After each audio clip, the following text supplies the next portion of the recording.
So guys, today we are going to practice those sentences which I taught you. आज हम practice करने वाले हैं उन टेंस की, उन सेंटेंस की जो मैंने आपको बता दिए हैं। मैंने आपको सिखाया है अभी तक प्रेजेंट, पास्ट और फ्यूचर का इंडेफिनिट टेंस और प्रेजेंट कॉन्टिन्यूअस, पास्ट कॉन्टिन्यूअस, ये मैंने आपको बता दिया है। तो चलिए शुरू करते हैं बिना किसी देर किए। सबसे पहले जो हमने प्रेजेंट इंडेफिनिट टेंस सीखा है उसी से स्टार्ट करते हैं। इस टेंस के अंतर्गत वो सेंटेंसेस आते हैं, कौन से सेंटेंसेस आते हैं जो काम हम करते हैं और हम बताते हैं कि मैं ये काम करता हूं। कोई भी व्यक्ति कुछ काम करता है और वह बताता है कि वह ये करता है, यानी कि वह उसकी हैबिट बताता है या फिर वह उसका डेली रूटीन बताता है, तो वह प्रेजेंट इंडेफिनिट के सेंटेंसेस बनाएगा और जितने भी सेंटेंसेस बोलेगा उसको डेली रूटीन को बताने के लिए और या फिर वो अपनी हैबिट को बताने के लिए, तो वो प्रेजेंट इंडेफिनिट के ही सेंटेंसेस यूज करेगा। ये पहले मैं आपको बता देता हूं कि किस किस जगह पर कौन सा टेंस यूज होता है, उसके बाद हम प्रैक्टिस करते हैं। पास्ट इंडेफिनिट किस काम में आता है? जब भी कोई व्यक्ति बताता है कि मैं उसने क्या काम किया, यानी कि यदि आपको बताना हो कि अगर मैं आपसे पूछूं कि आपने कल क्या काम किया, तो आप यही बोलेंगे ना कि मैं कल उठा, मैं तैयार हुआ, मैं स्कूल गया। जो काम भी आपने किया है कल में, जो भी काम, वो पास्ट इंडेफिनिट टेंस के अंतर्गत आएगा। इतना आपको समझ में आ चुका होगा। जो भी आप प्लान करते हैं कि मैं ये काम करूंगा, तो वो आएगा फ्यूचर इंडेफिनिट टेंस में। ओके, यहां तक आपको समझ में आ चुका होगा।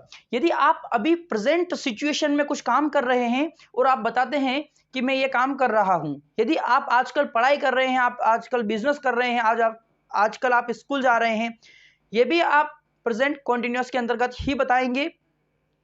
और यदि आप कुछ काम कर रहे थे पास्ट में, तो वो आप बताएंगे पास्ट कंटिन्यूअस टेंस के अंतर्गत। ओके, इसमें मैंने आपको सिंपल सेंटेंसेस बनाने बताए हैं, नेगेटिव सेंटेंसेस बनाने बता दिए हैं मैंने आपको, और इंट्रोगेटिव सेंटेंसेस, क्वेश्चन कैसे पूछा जाता है, वो भी मैंने आपको करके बता दिया है। तो अब हम करते हैं शुरू प्रेजेंट इंडेफिनिट से। यदि हम स्टार्ट करें इंट्रोगेटिव सेंटेंसेस से तो कितना अच्छा होगा, ये आप देखेंगे। यदि हम इंट्रोगेटिव का एक सेंटेंस बनाते हैं, चलिए बनाते हैं। कौन सा सेंटेंस बनाते हैं? क्या आप मदद करते हैं? हम बात कर रहे हैं कुछ काम करने की, क्या आप मदद करते हैं? तो कैसे बनेगा ये सेंटेंस? सबसे पहले आती है हमारी हेल्पिंग वर्ब डू, क्योंकि यू के लिए तो डू को ही यूज करना होगा। तो डू यू, क्या वर्ब क्या आएगी? हेल्प। डू यू हेल्प, यानी कि क्या आप मदद करते हैं? क्या आप उसकी मदद करते हैं? ऑब्जेक्ट लगा दीजिए आप उसमें उसकी, तो क्या हो जाएगा? Do you help him. यदि लड़का है तो हिम, लड़की है तो हर, तो do you help him, do you help her, क्या आप उसकी मदद करते हैं? इस प्रकार से अपना क्वेश्चन बन सकता है। अब इसी टेंस के अंदर हम बनाते हैं अपना अफर्मेटिव और नेगेटिव। यदि आपको बोलना हो कि मैं नहीं करता हूं, मैं उसकी मदद नहीं करता हूं, तो आप कैसे नेगेटिव सेंटेंस बनाएंगे इसी सेंटेंस का? I do not help him. Okay, I do not help him. और अफर्मेटिव अगर सेंटेंस बनाते हैं, सिंपल सेंटेंस, तो कैसे बनेगा? I help him, I help her. इस प्रकार से यदि हम अगर इंट्रोगेटिव पहले नहीं बनाए और सिंपल सेंटेंस बना रहे हैं, तो कैसे बनेगा वो? कि मैं उसकी मदद करता हूं, ऐसा सेंटेंस हमें बनाना है, तो आई हेल्प हिम ऐसे बनेगा। नेगेटिव बनाएंगे तो I do not help him, और इंट्रोगेटिव बनाएंगे तो डू आई हेल्प हिम। और अगर हमें किसी से पूछना है, ये थोड़ा सा यहां पर डिफरेंस समझना आप, यदि आप किसी दूसरे से पूछना चाहते हैं कि क्या आप ये काम करते हैं, तो डू यू हेल्प हिम, इस प्रकार से। और अगर आपको अपने आप से प्रश्न पूछना है तो कैसे पूछेंगे? डू आई हेल्प हिम, क्या मैं उसकी मदद करता हूं? ओके, इस प्रकार से।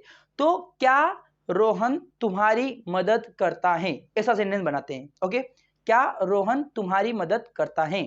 तो डज रोहन, क्योंकि सिंगुलर है रोहन, तो इसलिए डज का यूज होगा। डज रोहन हेल्प यू, क्या रोहन तुम्हारी मदद करता है? यदि आपको बोलना हो कि रोहन मेरी मदद करता है, तो क्या बोलेंगे आप? सेंटेंस अफर्मेटिव बनेगा। रोहन हेल्प्स मी, मी यूज होगा क्योंकि यहां पर ऑब्जेक्टिव केस है, मेरी मदद करता है, तो रोहन हेल्प्स आई ऐसा कुछ नहीं आएगा। रोहन हेल्प्स मी, यानी कि रोहन मेरी मदद करता है। तो रोहन के बाद में हेल्प के साथ में हमने एस या एस इसलिए लगाया है क्योंकि अपना रोहन जो है वो सब्जेक्ट सिंगुलर है, इसलिए तो रोहन हेल्प्स मी, रोहन मेरी मदद करता है। और अगर हमें बोलना हो कि रोहन मेरी मदद नहीं करता है तो Rohan does not help me. इस प्रकार से अपना सेंटेंस बन जाता है, बहुत ही सिंपल है। रोहन ने मदद की तो Rohan helped, Rohan helped past indefinite tense, Rohan helped. Okay, इतना आपको समझ में आ चुका होगा। रोहन ने मदद नहीं की, Rohan did not help, Rohan did not help.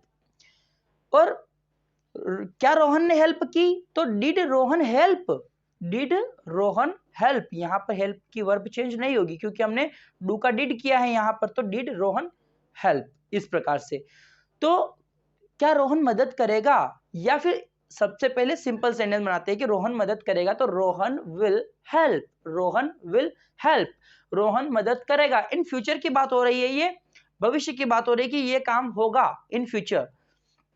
Rohan will help, मैं तुम्हारी मदद करूंगा तो आई विल हेल्प यू, मैं मदद करूंगा तो आई विल हेल्प, मैं मदद करूंगा तुम्हारी, मैं तुम्हारी मदद करूंगा तो आई विल हेल्प यू, मैं तुम्हारी मदद नहीं करूंगा I will not help you, I will not help you. इस प्रकार से बनेगा।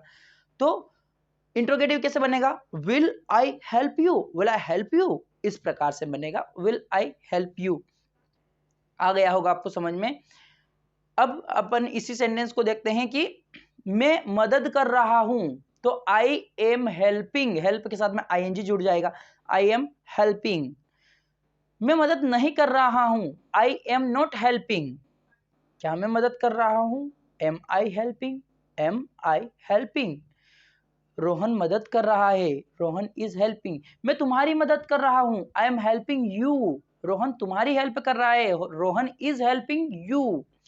रोहन तुम्हारी मदद नहीं कर रहा है, Rohan is not helping you. क्या रोहन तुम्हारी मदद कर रहा है, इज रोहन हेल्पिंग यू। इस प्रकार से क्या रोहन तुम्हारी मदद कर रहा था, पास्ट की बात हो गई, was Rohan helping you, was Rohan helping you. क्या रोहन तुम्हारी मदद कर रहा था, रोहन मेरी मदद कर रहा था, Rohan was helping me, Rohan was helping me. जिस प्रकार से मैं आपको अभी प्रैक्टिस करके बता रहा हूं ना कि इस प्रकार से आप हिंदी का सेंटेंस बनाइए, इसी प्रकार से आप उसका इंग्लिश का सेंटेंस बनाइए, उसको बोलिए आप ऐसे। मेरे पास भी यहाँ पर अभी कोई व्यक्ति नहीं है, आप अगर ये बहाना बनाते हैं कि मुझे ऐसा व्यक्ति चाहिए पास में जो मुझे करेक्ट कर सके, तो आप उसकी चिंता मत कीजिए। अभी आप केवल इसी चीज पर फोकस कीजिए, सेंटेंसेस बनाइए, क्योंकि बहाने बनाने के लिए तो बहुत सारे हैं, लेकिन आपको यदि सीखना है कुछ तो आपको करनी होगी प्रैक्टिस। सो इसीलिए इसी प्रकार से मेहनत करने में जुट जाइए। यदि आपको लगता है कि आप ऐसे बोल करके भी प्रैक्टिस नहीं कर रहे हैं, नहीं कर पा रहे हैं, तो आप लिख करके प्रैक्टिस कीजिए। शुरू में आपको लिख करके प्रैक्टिस करने के लिए ही मैं प्रेफर करूंगा कि ये आपके लिए बढ़िया रहेगा। आप जब लिखेंगे, आप उसका ट्रांसलेशन करके लिखेंगे तो वो आपकी बहुत ज़्यादा हेल्प होने वाली है उसमें, और आप उसको बाद में रीचेक कर सकते हैं। जब आप खुद से पढ़ेंगे, खुद से ट्राई करेंगे उसमें गलती निकालने की, जब आप एक बार उसमें अगर मिस्टेक निकाल देंगे तो इसका मतलब आप कुछ सीख रहे हैं। ओके, सो इसी प्रकार से आप प्रैक्टिस कीजिए। ये मैंने एक आपको तरीका बताया है और मैंने आपको क्विक बताया है सब कुछ कि किस प्रकार से इस प्रकार से प्रैक्टिस हो सकती है, और इसी प्रकार से आपको प्रैक्टिस करनी है। यदि आपने लिख लिए हैं सेंटेंसेस तो आप उनको बोल करके प्रैक्टिस कीजिए, क्योंकि आपको सीखनी है speaking. You want to learn speaking, how to speak English, but if you are not speaking English then how you are going to learn speaking? So for speaking English you just have to do one thing is speaking। अंग्रेजी सीखने के लिए आपको एक ही चीज करनी होगी, वो करनी होगी स्पीकिंग। तैरने के लिए हमें तैरने के लिए कूदना पड़ता है, कुएं में, तालाब में, पानी में। कार चलाने के लिए हम बुक से नहीं सीख सकते, और हमको कार चलाना के लिए सीट पर बैठना ही होता है। उसी प्रकार से आपको भी अंग्रेजी बोलने के लिए अंग्रेजी बोलनी ही पड़ेगी। So guys, see you in the next video. Keep practicing, keep learning, take care, bye bye.